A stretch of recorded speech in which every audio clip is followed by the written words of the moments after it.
আপনারা দেখছেন বার্তা এক নজর।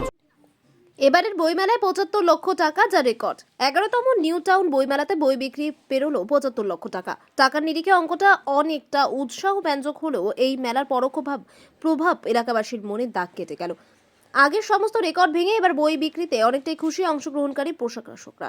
আর একেবারে অন্য ভাবনাতে তৈরি মমতা বিতানে বইপ্রেমী মানুষদের উপস্থিতিও বই বিপণনে নতুন আঙ্গিক তুলে ধরেছে। আন্তর্জাতিক মানের কলকাতা বইমেলা, যেখানে প্রায় অর্ধশত বছর পার হয়ে এসে কয়েক কোটি টাকার বই বিক্রি করতে পারে, সেখানে জেলা বইমেলা অনুষ্ঠিত নিউ টাউন বইমেলাতে পাঠকদের এই পৃষ্ঠপোষকতা প্রকাশকদের আরও বড় করে চিন্তাভাবনার সুযোগ করে দিয়েছে। নিউ টাউন বইমেলার সম্পাদক সঞ্জয় জানা জানিয়েছেন, গত 10 বছর ধরে নিউ টাউন বইমেলা হলেও মানুষের মনে সেভাবে দাগ কেটে উঠতে পারেনি, যে কারণে প্রতি বছরই প্রকাশকরা এভাবে হতাশ হয়ে বাড়ি ফিরতেন। ফলস্বরূপ পরের বছর সেভাবে প্রকাশকদের বই নিয়ে আসতে বেগ পেতে হতো বইমেলার কমিটিকে। কিন্তু এবারের বইমেলা নিউ টাউনের বুকে যে মাইলস্টোন পুঁতে দিল, তা আগামী দিনে 100 স্টল থেকে 500 স্টলে পৌঁছতে সমস্যা হবে না আর। শুধু তাই নয়, নিউ টাউন বইমেলা যেন তার স্বরূপের আলতো ছোঁয়ায় সংস্কৃতির দাগ ধরিয়ে দিল। হিউকো এনকেডিএ বিধাননগর পুলিশ এলাকার বিধায়কের সাহায্যে এত সুন্দর বইমেলার আয়োজন দিল। হিডকো এনকেডিএ বিধাননগর থানার পুলিশ এলাকার বিধায়ক সহজে এত সুন্দরভাবে বইমেলার আয়োজন করা সম্ভবপর হয়েছে। তাদের কাছে নিউ টাউন বইমেলা কমিটি কৃতজ্ঞ। এবছর বইপ্রেমী মানুষেরও গন্তব্য ছিল নিউ টাউন বইমেলা। বইয়ে বাইরে কবি, সাহিত্যিক এবং শিল্পীদের নিয়ে রোজ অনুষ্ঠানে মনজ্ঞ হয়ে উঠেছিল বই পোকাদের। সব মিলিয়ে 11তম বছরে এসে নিউ টাউন বইমেলার উজ্জ্বল উপস্থিতি উপহার দিল স্থানীয় বাসিন্দা এবং বইপ্রেমীদের কাছে।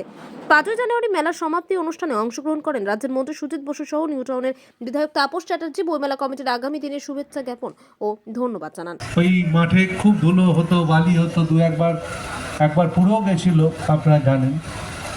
তারপরে বিভিন্ন সময় কখনো মিলন মেলায় হয়েছিল, কখনো এখন দিদি পার্মানেন্টভাবে বিধাননগরে ওই মেলাকে স্থানান্তরিত করে দিয়েছে। অনুরূপভাবে এখানেও একটা মেলা চালু হয়েছে আপনাদের। আমি প্রশান্তকে বলছিলাম, প্রশান্ত যেহেতু প্রশান্ত একটা পত্রিকার এডিটর ছাড়াও প্রশান্তার বাবা ছিলেন ক্ষেত্রগুপ্ত, তিনি আমার এলাকারই বাসিন্দা ছিলেন। প্রশান্তদা, প্রচেতদা এদেরকে ছোটোবেলা থেকে চিনি, বাঙুরের বাসিন্দা। বাঙুরে অনেক নীরেন্দ্রনাথ চক্রবর্তীর মতো মানুষ বাঙুরে বাস করতেন, এদের দেখেছি আমি ছোটোবেলা। আমি মনে করি আজকে তারা নেই, কিন্তু আমি মনে করি প্রশান্তদারা যেভাবে, প্রশান্তদার কলম যেভাবে ধরে মাঝে মাঝে আমি দেখেছি, খুবই ভালো লাগে আমার।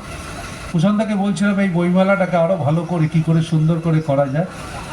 জেনে খুশি হয়েছি যে 100 পাবলিশার্স, 100টা দোকান হয়েছিল, 77টা পাবলিশার্স। এটা কম বড় কথা না। আমি চাই সামনে বছর এই মেলা আরও ভালো করে হোক, আরও সুন্দর করে হোক।